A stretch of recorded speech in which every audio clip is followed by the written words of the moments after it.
9 વાગે હું તારા ઘેર આવી હતી. કેટલા જોજો,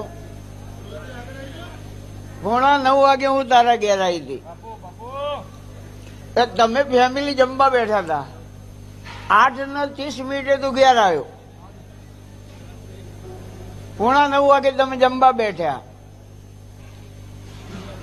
યાર અત્યારે માહોલ તો ઠંડી નો હોય એટલે કોઈ ગરમ તો હોય જ ને. હા, જમતા જમતા માસ્ટર એવું બોલ્યા કે કોક સારું કરીએ ચેહરમાન.